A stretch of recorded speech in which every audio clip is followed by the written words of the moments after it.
Where there is so much racket, there must be something out of kilter. I think that twixt the Negroes of the South and the women at the North, all talking about rights. The white man will be in a fix pretty soon. But what's all this here talking about? That man over there says that women need to be helped into carriages and lifted over ditches and to have the best place everywhere. Nobody ever helps me into carriages or over mud puddles or gives me any best place. And ain't I a woman? Look at me. Look at my arm. I have plowed and planted and gathered into barns, and no man could head me. And ain't I a woman? I could work as much and eat as much as a man when I could get it, and bear the lash as well. And ain't I a woman? I have borne 13 children, and seen most all sold off to slavery. And when I cried out with my mother's grief, none but Jesus heard me. And ain't I a woman? If the first woman God ever made was strong enough to turn the world upside down all alone, these women ought to be able to turn it back and get it right side up again. And now they is asking to do it. The men better let them. Obliged to you for hearing me. And now old Sojourner ain't got nothing more to say.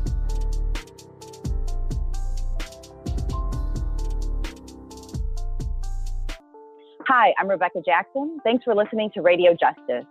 Be sure to follow up at radiojustice.org, and you can also find us on YouTube. We're glad you can join us for a very special International Working Women's Day show. During this program, we will be talking with Charlene Muhammad and Charlotte Cates from the Prison Solidarity Network about Palestinian political prisoners. We'll also be joined by Mahtowin, who will be speaking about the missing and murdered Indigenous women, girls, and Two-Spirit peoples, and Liz Toledo, who will be addressing the migrant crisis, as well as the murder of trans women due to U.S. policies.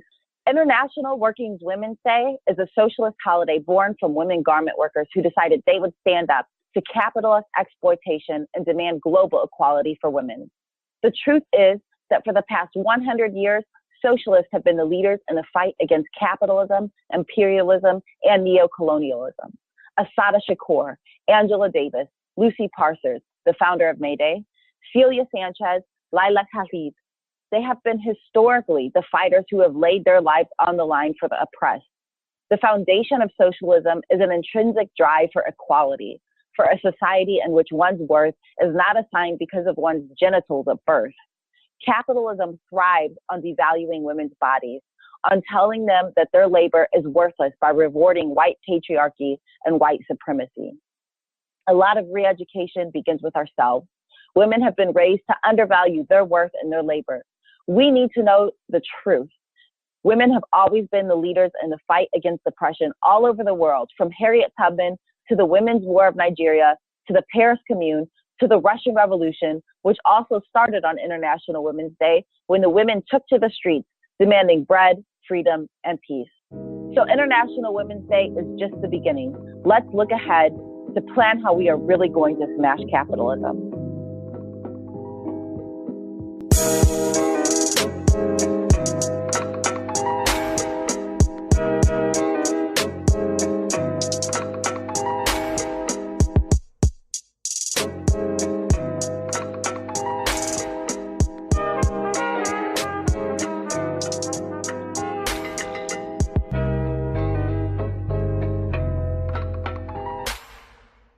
Hi, this is Maggie Vasqueceno with Struggle La Lucha Radio. I'm going to be talking to some folks that are going to be attending the Unity for Socialism and Revolution Conference in Los Angeles on March 16th. I'm Miranda.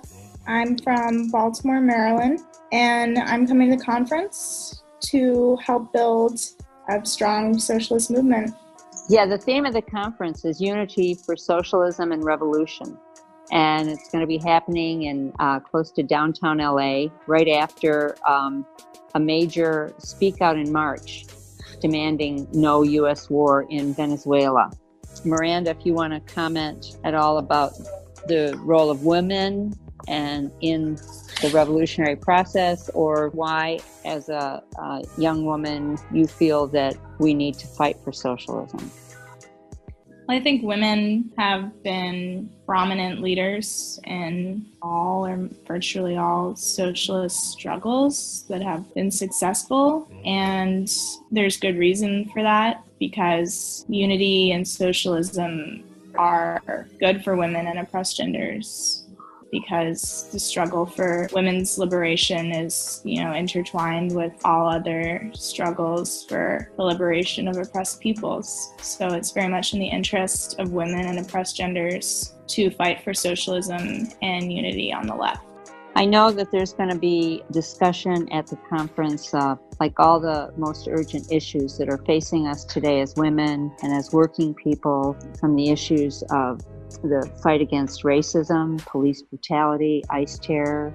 We'll have people who have gone to the border and across the border to support the migrants and refugees that have been forced from their homes in trying to come to the U.S. We'll have people there who have been involved in the front lines of the struggles against police violence and ICE terror. We're going to have former incarcerated people who can talk about the prison industrial complex. I think as well, one of the issues for us as women that we think of on International Women's Day, of course, is the issue of global warming, of our environment, of the food for our families. Zola is speaking at the beginning about murdered and missing Indigenous women, and also that we're going to be she's going to talk about the meeting in Tonga land, which is the LA Basin, and she's going to talk about an Indigenous woman that was Tonga that played a revolutionary role in the area. So we're definitely going to have wonderful women speakers representing the Indigenous struggle in this country. And we're going to have spoken word. Matt Cedillo, who's a wonderful spoken word artist in Los Angeles, and he speaks all over the country and internationally as well. He's anti-capitalist, very powerful spoken word artist. He'll be performing, as well as Julio, the conga poet, is going to be performing. He's this wonderful Puerto Rican activist, poet, musician. He performed at the Puerto Rican Tribunal in New York City that happened last fall. Berta Joubert, a leading theoretician and activist in the Puerto Rican movement, who is just back from Puerto Rico, is also going to be participating in the conference and speaking. We're having a former Venezuelan diplomat from Caracas speaking to us through Skype. We have leaders from Baltimore, New York, Atlanta, Boston, Detroit, of course, Los Angeles, maybe Arizona, different parts of California. So it's going to be a very exciting national conference and really a launching of a movement, new organization. Our historical duty as revolutionaries is to deal with the primary conditions of society that stifle our movement. So we understand that the wealth and capital of the super rich, who make up the ruling class in this country and in much of the world, was built on the backs of the slave labor of African people and stolen indigenous land. We therefore understand the primary contradiction that can never be sidelined, that is the fight for the self-determination and liberation of nationally oppressed peoples. So on this International Women's Day, this conference on March 16th, focusing on the building of unity, socialism, and revolution, will help strengthen the struggles of women, LGBTQ2S, and gender-oppressed peoples by putting all questions within that context. And this is a public conference on Saturday, March 16th, from 1 p.m. to 8 p.m. at Crescent, which is 2845 West 7th Street in Los Angeles. You can register online at struggle-la-lucha.org.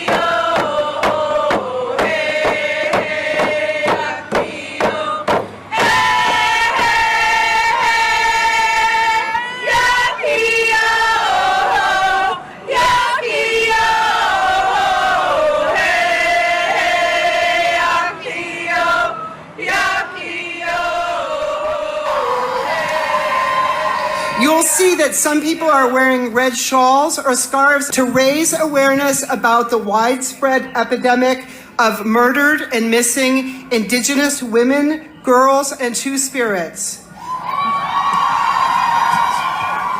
We wear red to show that our stolen sisters are not forgotten. We feel them right here beside us. Indigenous women hold our families and cultures together. When one of them disappears or is killed, the impact is shattering. Missing and murdered Indigenous women is part of the ongoing violence against all Indigenous peoples that first began when Columbus arrived. In recent years, a movement has emerged in Canada, the US, Mexico, and elsewhere to raise consciousness and to call for action so that there will be no más femicidios, no more killings of women, ni una más. We demand justice for Indigenous women, girls, Two-Spirit, and LGBTQ people who have been murdered or gone missing, been tortured, raped, trafficked, and assaulted. In the US, Native women on some reservations are murdered at a rate of 10 times the national average. The rates in urban areas where many Native people live are also disproportionately high. At least 80% of Native women have experienced violence in their lifetime. We are seeing a rise in murdered and missing Indigenous women due to the rise of white supremacy and their forces, and also due to all the resource exploitation projects, such as pipelines that are accompanied by the industry's man camps. So when we oppose pipelines, such as the Dakota Access, KXL, or Coastal GasLink, we have in mind what the man camps do. And of course, we oppose these projects because the land and water, all the life there, are part of our bodies and part of our family. We are compelled to lay down our bodies to defend the land and water against greedy corporations and governments that only seek to make profits. Nothing should happen to our bodies or lands without our consent. All across the earth, Indigenous people are trying to teach important lessons about how to live together and how to care properly for the water and land, how to restore the earth, but we're not being listened to. The elders, our elders, have been warning us that we are running out of time.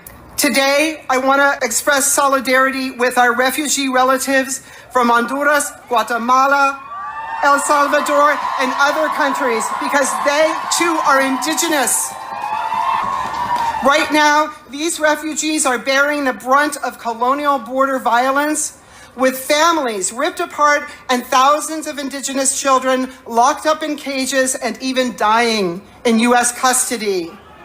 What is happening is genocidal U.S. government policy, and it must be stopped. With all of these concerns, action is required, not just words.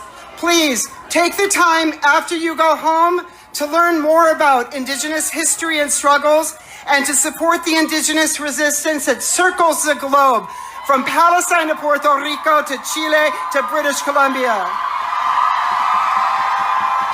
Be sure to amplify Indigenous voices rather than trying to speak for us or tell us what you think we should say. And here in Massachusetts, you can support legislation for the land rights of the Mashpee Wampanoag, Aquinnah Wampanoag, and other tribal nations. You can support demands for the Massachusetts state flag and seal to be changed. You can support efforts to get rid of Native stereotypes in sports teams' mascots once and for all. You can support efforts to get more information and education into our schools about Indigenous peoples. And you can work with us to abolish Columbus Day and instead celebrate Indigenous Peoples Day on the second Monday in October.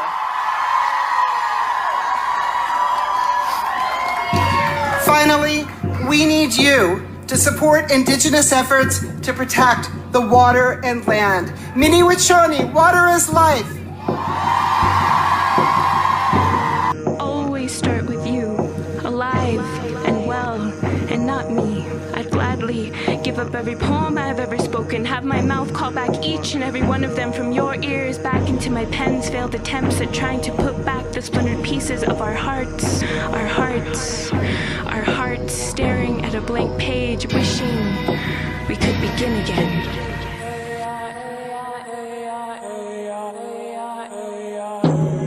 Thousands of warriors will come rushing in.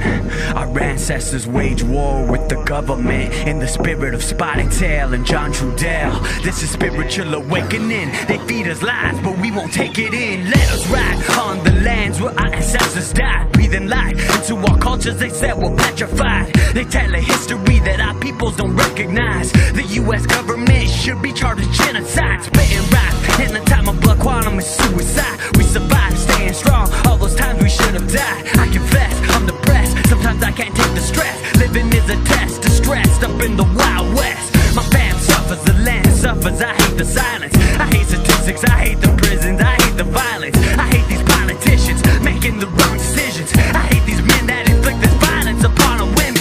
They hate to see us rise. We're on their TVs, man. Remind these settlers that they're up on treaty land. I did this with my music, a CD in my hand, a microphone in the other. Now watch me take a stand. The sound of a nation rising, a generation with a vision. We're tired of our people dying. 7th generation, we have risen. We have risen. This is the sound of a nation rising, a generation with a vision. We hear Mother Earth crying. 7th generation, we have risen. We have risen. The cloud hold us down. It hold us down. You force our cultures underground, but you ain't stopping no one now. We're stronger and we know it now. Welcome back to Struggle La Lucha Radio. As we continue our discussions on International Working Women's Day, we're excited to announce that we have with us today Charlotte Cates, who's the International Coordinator for the Samidoun Palestinian Prisoner Solidarity Network. And we will be discussing recently released political prisoner Khalida Jarrar.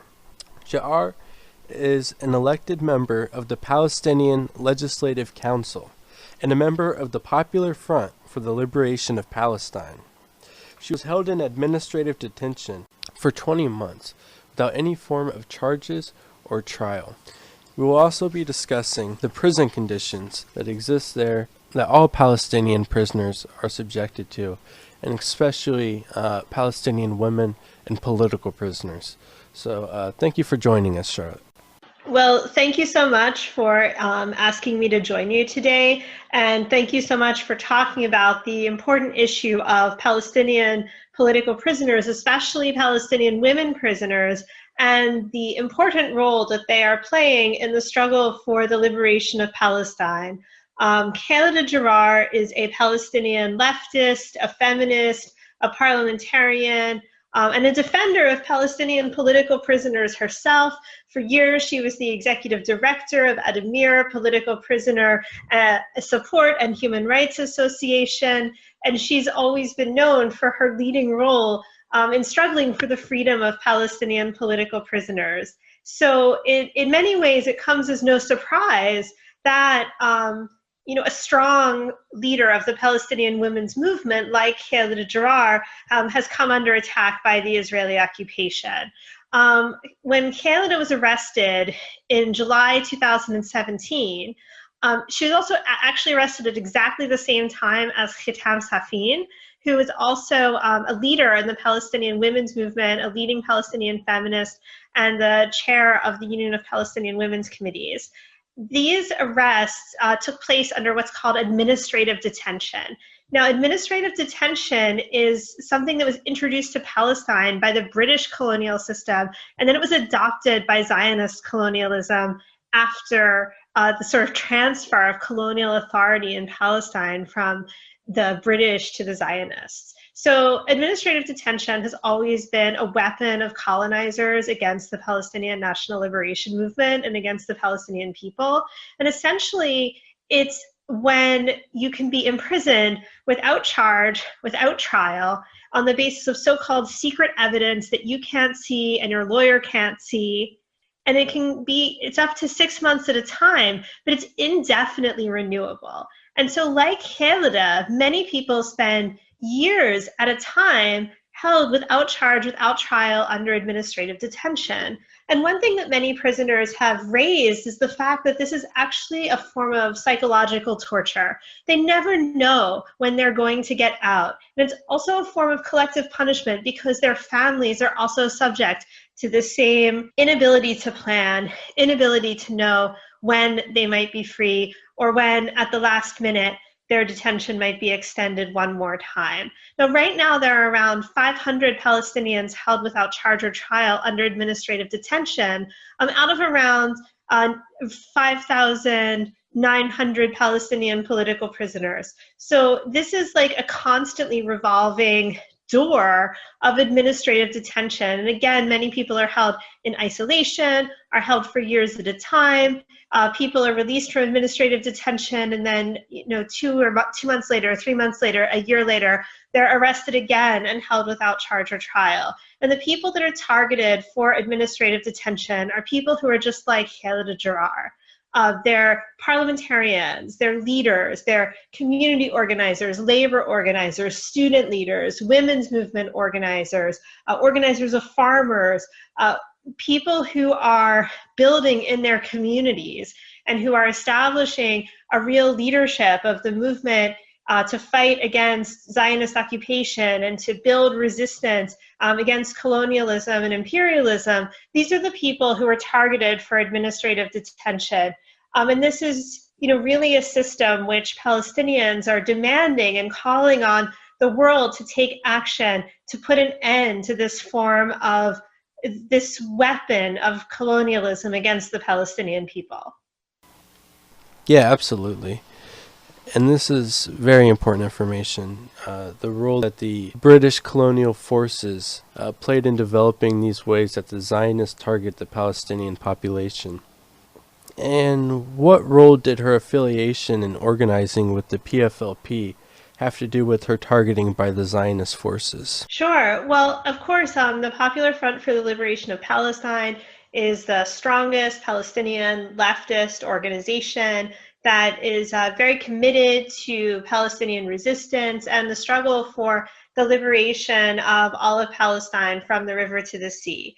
And just like other Palestinian political parties, basically every Palestinian political party that's committed to a vision for the liberation of Palestine is labeled an illegal organization by the Israeli occupation. And what that means is that you can be arrested and thrown in jail for being a member of the PFLP or other Palestinian parties. You can, even just for being a member of one of the student blocks at a Palestinian university, you can face raids on campuses, invasions of campuses, destruction of student council offices, the arrest of elected student leaders, because they say, well, the student blocks are associated with the Palestinian resistance parties, and so they can be attacked and they can be thrown in jail. Now, of course, Palestinians in general and all Palestinians who resist occupation face this form of Zionist oppression. All Palestinians face, the denial of the right of return, the denial of, basic rights like freedom of movement, the full effect of colonialism. Both Palestinians inside Palestine and Palestinians outside in diaspora and exile, all face the form of oppression created by Zionism, imperialism, and reactionary regimes.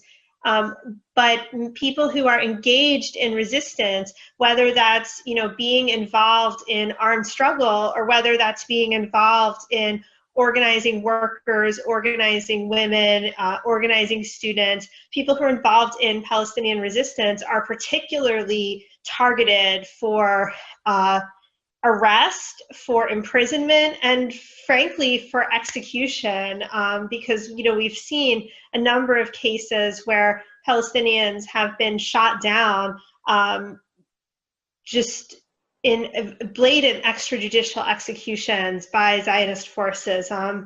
So this, the repression against the Popular Front for the Liberation of Palestine is part of the repression of the Palestinian people as a whole. It's an attempt to suppress any resistance movement, any organizing that is being done that has the potential to fight back and play a meaningful role in challenging occupation and colonialism and apartheid over the entire land of Palestine. Absolutely. And in these prisons, what are the kind of conditions in the prisons where they're holding these political prisoners, and especially the women prisoners, and the prison conditions in general that Palestinians are subjected to?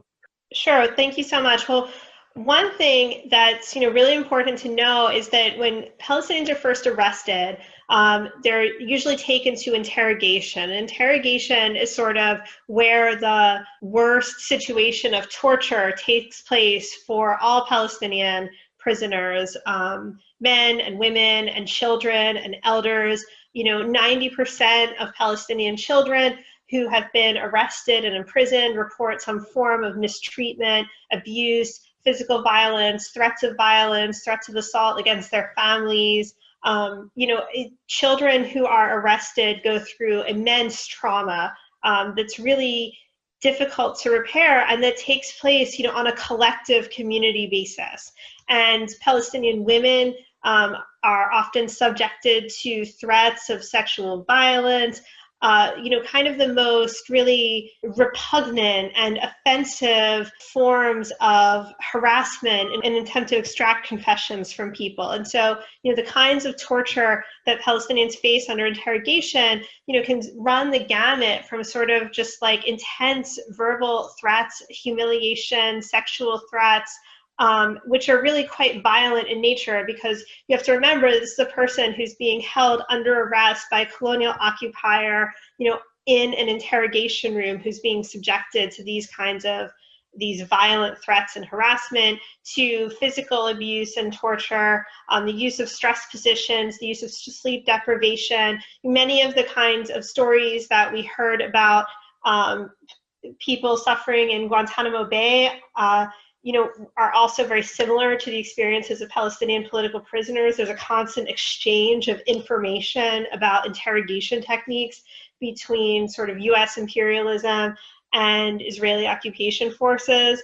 And so this is the same kind of thing that we see with police exchanges between the US and Israel, where these two kind of strategic allies in racism and colonialism are sharing techniques with one another about how they can intensify their skills in suppressing popular movements and suppressing people's resistance. But this is just in the interrogation phase. Once people are moved into prisons, there continues to be, really an ongoing attempt to basically now push back every gain that Palestinian prisoners have won through years of struggle. Because it's not just that Palestinian prisoners are victims. Palestinian prisoners are also political leaders. They produce materials, they produce documents, they produce writings, and also leadership in the Palestinian movement. And some of that actually comes through the struggles they lead, like hunger strikes and other movements inside the prison to win their rights. And so what we're seeing now, we see this all the time. It's a constant fact of Israeli Zionist colonialism and occupation. But in the past year or two, we're seeing an intensified attempt to roll back all of the rights that have been won by Palestinian prisoners. So thousands of books are being confiscated. Many times, particularly among the women prisoners and the teenage girls in prison, they were denied access to a teacher. So they weren't receiving any form of education except that which was self-organized by the prisoners themselves.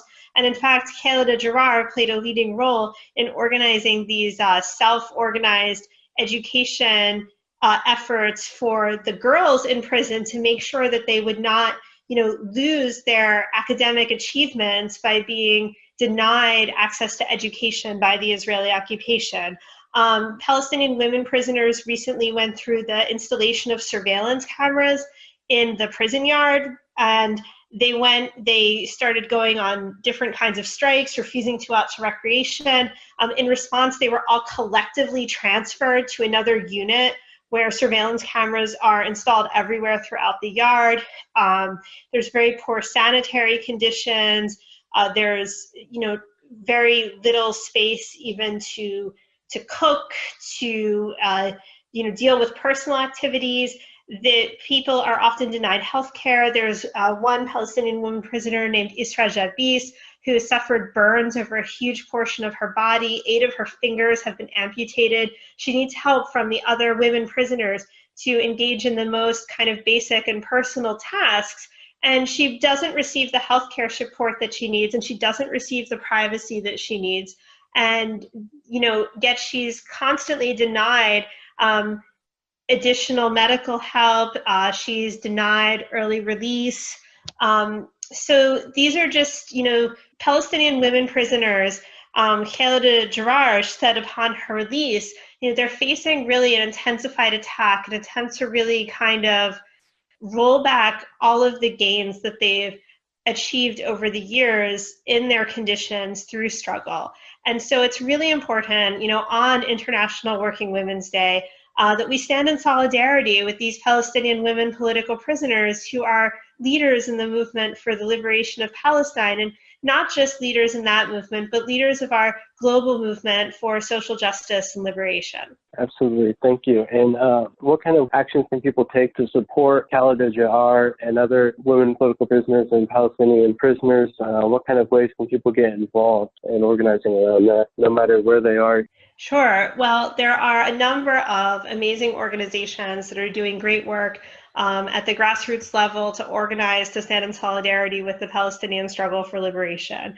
At our website, Samidoun.net, we try to post as many events and activities around the country and around the world as we can to urge people to get involved in these activities, to take to the streets, to join demonstrations, to join solidarity groups, and to build action and to raise awareness, to break through kind of the mythology that comes forward in the corporate media about what's happening in Palestine, and stand with this critical anti-colonial movement of our era. And one of the most important and direct things that people can do is boycott Israel. The boycott, divestment, and sanctions movement is an important call from Palestine that's being supported by people around the world. And this includes, boycotting Israeli products and the products of corporations like, HP that profit from the occupation of Palestine and the oppression of the Palestinian people. HP has contracts with the Israel Prison Service and other parts, and the Israeli Navy. So, HP is profiting from the siege on Gaza. And so boycotting these kinds of corporations and not just, refusing to buy, but building a movement to hold them accountable for their crimes is definitely something that we can all do. Calling on our universities, our institutions, our trade unions, to boycott Israel, to get out of the business of buying Israel bonds, buying bonds in occupation and in apartheid, and, to divest from Israeli apartheid. These are really important campaigns that can play a practical and material role in helping to, lift the boot of oppression from the backs of the Palestinian people and support their struggle and their resistance and their movement for liberation and return. Thank you so much. A lot of really important information. And to find more about the work that the Samidoun Palestinian Prisoner Solidarity Network is doing, you can go to samidoun.net. That's SAMIDOUN.net. Thank you so much for joining us here today on Struggle La Lucha Radio. It's been a great pleasure to have you here with us on the air. Well, thank you so much for inviting me to join in this program today on International Women's Day. There are 50 Palestinian women in prison, and there are millions of Palestinian women involved in the struggle for liberation. There are thousands of women marching every week to the colonially imposed, so-called borders in Gaza to demand their right of return. The occupation of Palestine, the imprisonment of Palestinians is continuing with the full support and with the full participation of U.S. imperialism and the US government and the $3.8 billion in US aid that's given to Israel every year. So it's more critical than ever that we organize and that we, fight back to build a movement for justice in Palestine. It's not separate from our fight against racism, against imperialism, against oppression here in the United States. It's all part of the same struggle. Sing it with me now. Free, free Palestine. Free, free Palestine. Free, free Palestine. Free, free Palestine. Free, free Palestine. Free, free Palestine. Free, free Palestine. Free, free Palestine.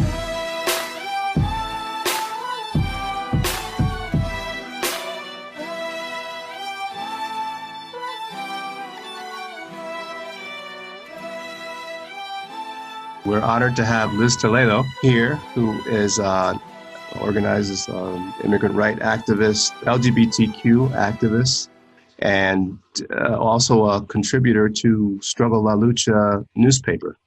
And we're airing here on International Women's Day, and wanted to talk about the importance of solidarity on this day. Wanted to get some of your comments about that in regards to the struggles that many of us are facing here. Well, thank you so much for having me, John. I really appreciate it. And happy International Women's Day to everyone. Let's all, continue and struggle. And at the same time that we celebrate International Women's Day, I think it's very important and critical that we don't forget about trans women's lives and that we continue to support and encourage that movement in whatever way that we can. Each contribution is very important. And so in that light, I would like to make my contribution in recognizing and honoring Roxsana Hernández Rodríguez, who was a trans woman from Honduras. She was physically abused before her death in immigration and custom enforcement, otherwise known as terrorist ICE. She was in custody and she died on May 25th, 2018. Wow. Hernández had been imprisoned at the privately owned Cibola County Correction Center in Milan, New Mexico, which includes a unit for trans detainees. A second detention facility housing trans women is in rural Texas, raising concerns for the conditions and safety of these women. The South Texas Detention Complex is operated by the GEO Group. In Los Angeles, Humanity First, the Harriet Tubman Center for Social Justice, and members of Struggle La Lucha and others held protests against GEO over these prison profiteers' extensive collaboration with ICE. Right. They get paid to house all these women, all these trans women, and they get paid big bucks, but the conditions don't show the money that they are, being paid to hold these women, these trans women in detention centers. According to ICE, there are currently 111 self-identified transgender individuals in detention in 20 facilities across the U.S. Roxsana Hernández's death and the dangers faced by other trans migrants in U.S. custody, in ICE custody, cannot be separated from the epidemic of violence against trans people, especially trans women of color in the United States. On any given day, there's probably at least 28 trans people who were murdered across the country in 2018. A report released in January by the New York City Anti-Violence Project and Human Rights Campaign states that almost all were Black and brown women. Wow. And that is no different than the Black and brown people that are being killed in the United States on a regular basis. They are our sisters, and we should not ignore their death or just leave their death unchallenged. Since 2013, at least 128 transgender people were killed in the U.S., but the real number is probably much higher. Federal government keeps no official records of trans murders, and both police and media frequently misgender the victim. The revelation of the physical abuse of Roxsana Hernández raises to a whole new level for the urgent need for the LGBTQ2S community, the migrant community, the migrant rights movement, and all workers to unite and organize to demand freedom for trans detainees, children, and all imprisoned migrants and refugees. We must demand for the freedom of the women at the South Texas Detention Complex and all detainees. We must demand justice for Roxsana Hernández and all trans people that are kept in these hellholes in the United States. This is just but one example.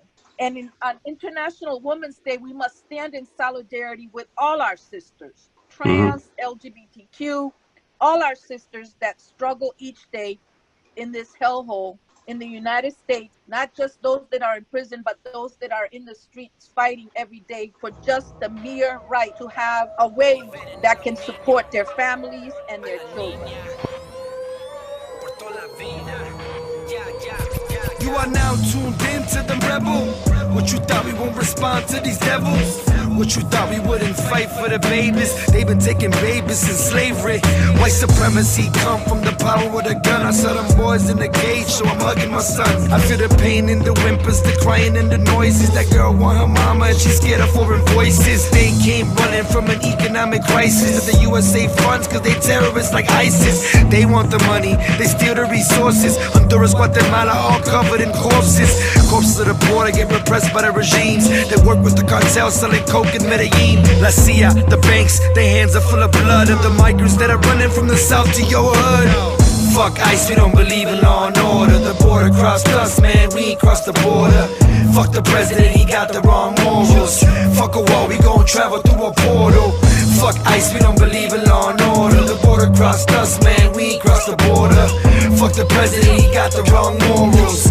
Fuck a wall, we gon' travel through a portal. Over, under, via boat, foot, a tunnel. Funnel funds back to the fans, still in trouble cause of war, hunger, unlivable conditions. Brought down by consistent US interventions. Guerra Fria, CIA, coup d'etats. Hundreds, thousands, human lives was lost in the name of progress. Children caught up in the conflict. Powerful versus the powerless, resisting conquest. Desde 1492 han robado, matado, silenciado la voz de la más vulnerable generación, la que lleva la historia de rebelión. They don't want them cease to grow, live and thrive. We are very happy to have Sister Charlene Muhammad here on our program. She is a national correspondent at Final Call newspaper, a publication of the Nation of Islam, and a host of the show Liberated Sisters right here on Radio Justice LA. And Sister Charlene has been a force for good in Los Angeles as long as I've known her. She's dedicated to getting out the news that people need to hear in order to make real change in society. And I'm so honored to have you on this program. Wow, I'm honored myself. Thank you so much. Thank you. Kind words. Well, you know, we wanted to talk a little bit about what's on the news today. You know, the U.S. was ready to go to war. And it looks like it was planning it, creating justifications for it, war against Venezuela. And then I heard this clip from the Honorable Minister Louis Farrakhan on his talk at Savior Day on February 17th in Chicago. And part of the talk, he was talking about Venezuela. And he was talking about why the U.S. government should not be putting its hands on Venezuela and trying to steal the wealth of the Venezuelan people and intervention and things like that. And so I kind of wanted to play that clip and a little bit of it and then get your reactions to it. You're trying to take Maduro out of office and get control of the largest oil reserve in the world. What kind of president calls somebody in the house of another, Guaido, and tells him, you can be the next president? But Maduro was voted in. You say, well, it wasn't a free and fair election. Do you remember Jimmy Carter? He'd been watching elections, over 104 of them. And he said, I'm quoting the former president, he said that the voting in Venezuela is some of the best that he has seen in 104 countries where he has looked at elections. Now, I don't know the truth, but I think Jimmy Carter has no reason to lie on Maduro. But you see, when you're a hustler, when you're a thief, when you want to take the oil. Remember how the president, when he was running, he said, let's take the oil in Iraq. Take it. See, but your hands will get chopped off today because you're not the power that you think you are. There's a new sheriff in town. I'm not talking about me. I'm talking about the two that back me. Now look, I think, Mr. President, you would be wise to leave President Maduro alone. Mr. Bolton, the man with the mustache, he's in a press conference with his sheet, and he's talking about sending 5,000 troops to Colombia, but he don't know that he got the notes so that the media could take a picture of it. Now they're trying to overthrow this man, even if it means sending us to war.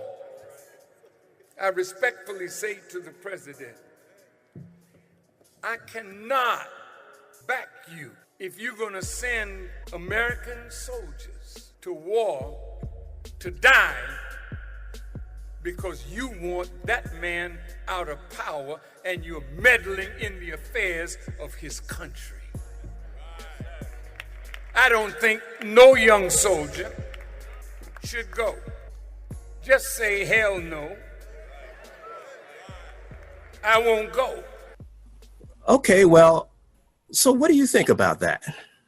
Well, what I think is exactly what the Honorable Minister Louis Farrakhan has stated, which I was there personally live in the audience, live tweeting as a matter of fact, when Minister Farrakhan gave his 4-hour, just a little over 4-hour address. And, you know, as Minister Farrakhan points out, that there's a reason that the Trump administration is doing this. And it's because, as he said on February 17th at the United Center, it's the greatest oil reserve. So it's all economics, Minister Farrakhan is pointing out. It's about economics. But he, as you may have heard as well, I'm not sure of how much of the minister's address on that you heard, but he points out that it's not going to turn out well. You know, he says he knows America is going to war, but it's a war that President Donald Trump cannot win, you know? Mm-hmm. It's really interesting that, you know, his point of view, because there's so many people who claim to be, you know, leaders of progressive folks and leaders of different communities and things who are saying the opposite. The folks who sometimes they sound progressive, talking about domestic issues, seem to be giving the justifications for war and not really making a case for not having a war. In fact, making the case of why the U.S. should be intervening, whether it's through war or any other ways.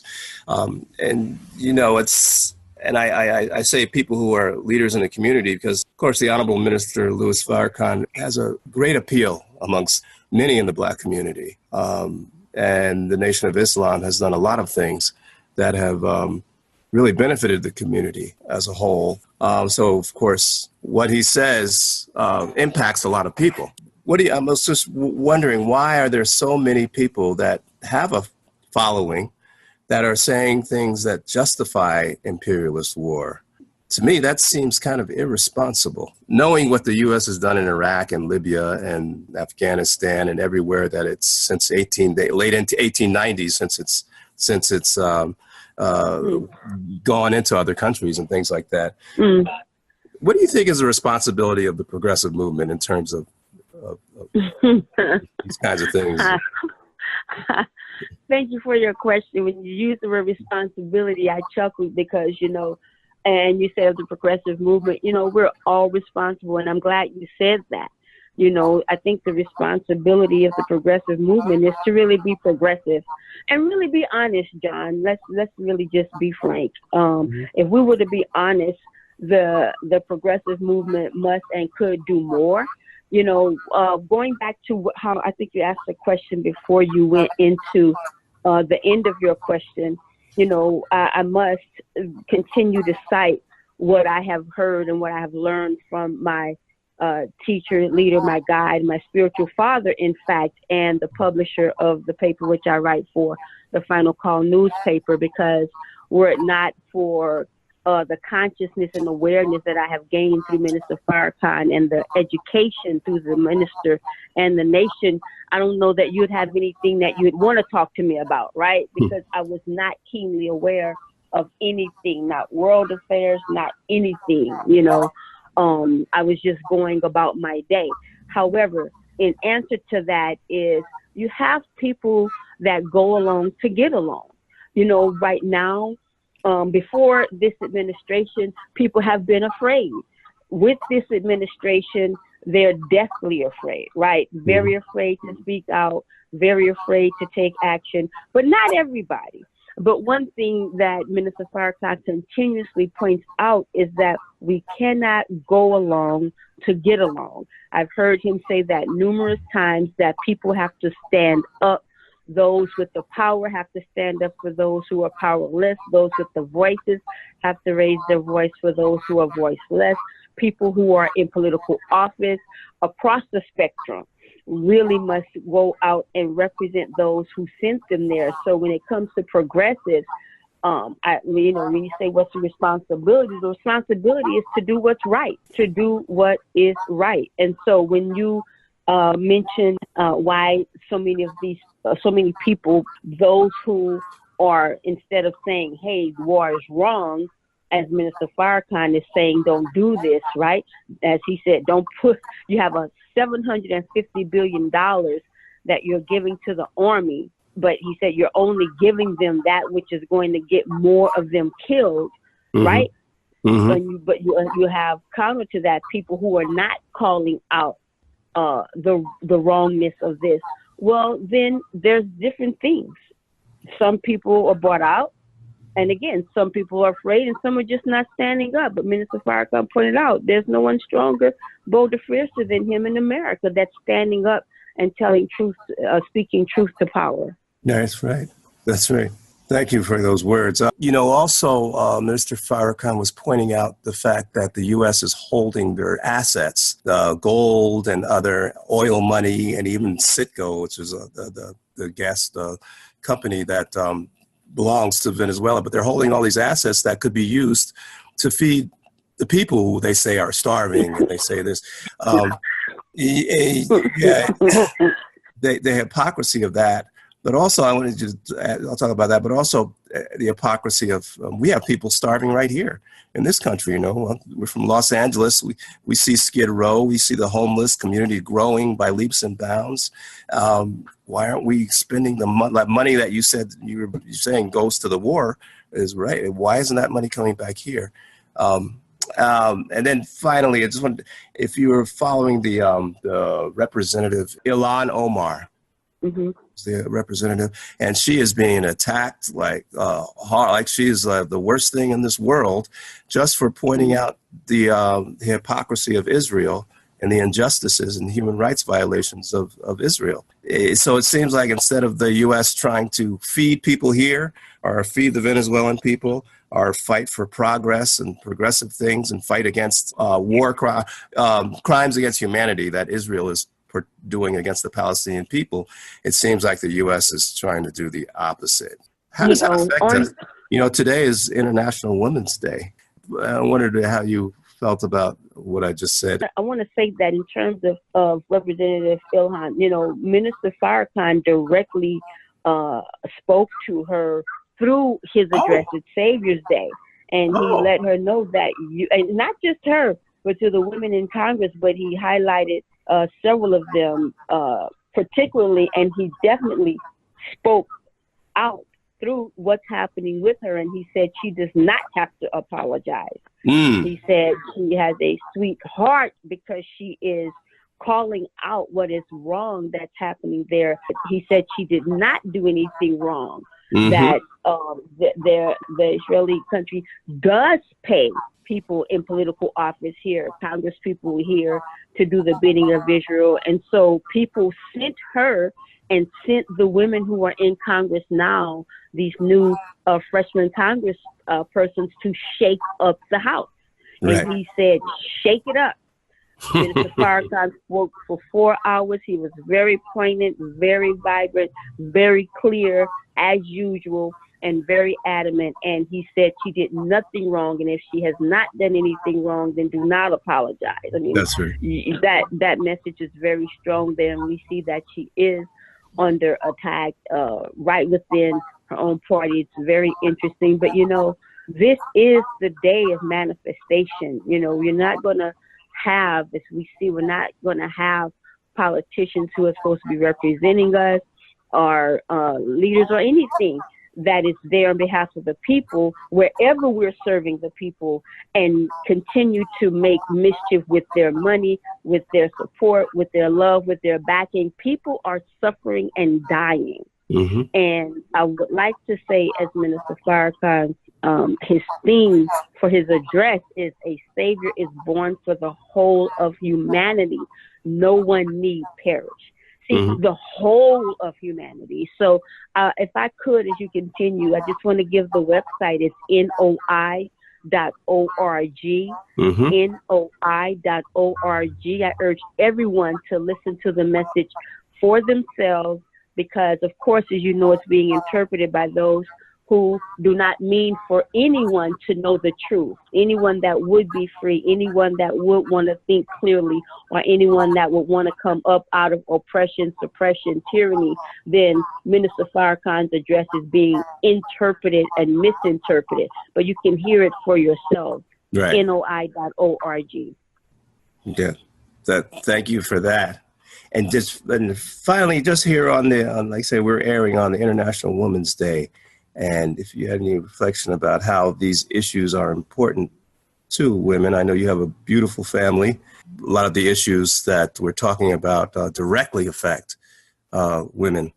And so just wanted to hear your thoughts on that. And yes, I think that the fact that we have to have any days commemorating things like International Women's Day, or Women's Day, or we have to have a Women's March, any of those things that make it where we have to pinpoint and commemorate and highlight us, Black History Month, is on the one hand good, but on the other hand a problem, because it means that we are being misused, mistreated, maligned, ignored. You know, the disparities are there, that we have to call attention to these so-called minority groups. And so I think that in terms of International Women's Day, women are suffering all over the world. And you mentioned Skid Row and the hypocrisy of, you know, U.S. government saying that these countries should do these different things, when we have right here 50 blocks of pain, suffering, and anguish, and more being added to it and spilling out of Skid Row into the other areas. You can go down any street, north, south, east, and west, and you'll see the tent cities with babies, right, John? Babies, that these are increasing in terms of homelessness. Yes, International Women's Day is a day that we definitely need, and it's just time. You know, the woman is rising, and rightfully so. Thank you so much, and I'm just going to have you plug your radio show. Thank you. Thank you very much. And so we're at the Harriet Tubman Center on Fridays at 8 a.m. Liberated Sisters with Radio Justice, RJLA, radiojustice.org. We're on every second and fourth Saturday, except for Fund Drive at 90.7 FM KPFK.org. That's 8 a.m. And we expanded to Liberated Sisters TV, John, on MorrisMediaLive.com. That's at Morris Media Studios every Tuesday at 10 a.m. Oh, but that's great. you can get that information on my Facebook page, Charlene Muhammad. All right. Well, thank you. You too. Peace and blessings. Thanks. Turned 19 years old. 8.5 months pregnant, carrying me on December the 4th. In which Chicago police came in blasting, blazing the raid on a cold-ass morning on the west side of Chicago. With the pigs pressing their pistols upon a protruding pregnant belly. My prenatal care, as opposed to a stethoscope, would be department issue 30 revolvers as well as their personal 4 foes. my maternity ward coming close to being my casket, and my mother-to-be being my jail cellie. You see, my birth certificate down there was deemed my death certificate. Now, although it may seem personal, let it also be deemed as political. For I dedicate this to my mother as well as the mothers beyond my reach. For as the people's pain reflects, we cannot afford the luxury to simply speak as individuals. And with that being said, this is from Young Chairman Fred. Lock and load, the mother ode. You think I forgot? Well, I think not. From the pyramids to the plantation, to the sharecropping and segregation, to the old earth from us sea. Yes, indeed, you carried me. See, in Africa, I rolled your back, and on the plantation, a potato sack. Whatever the case, you held me tight, kept me close those winter nights. Matriarchs and mothers and queens and nannies, big mamas and dear mamas, Geronimos and grannies. Healers of sickness who address the business, with no need for traveling, homemade health care. From common colds to frequent flus to champions of childbearing. Continuously connected to this cold, hard system. And my cries were denied, you was the only one that was listening. I didn't play no dissing, mama would play in the dozens. For it wouldn't be no me if she only gave daddy no loving. Through the hard times and struggles, discomforts and pains, the cold nights, beans and rice, mayo jars of Kool-Aid. Yeah, I did my share of stupid stunts, fuck-ups, and cutting up in class. You showed tough love and had no hankers about tapping at apples. And with those high times we had in my mind remains. First days of school and surprise birthdays.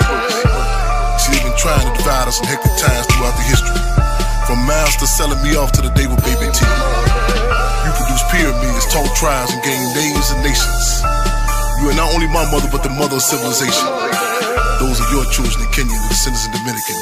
You breastfed me in Botswana and kept me clothed in Ghana. Whenever they beat me down, you told me, son, stand up. You said all men fall down, but great men get up. And they came and framed me and placed me behind these walls. You knew the business, prison visits, and collect phone calls.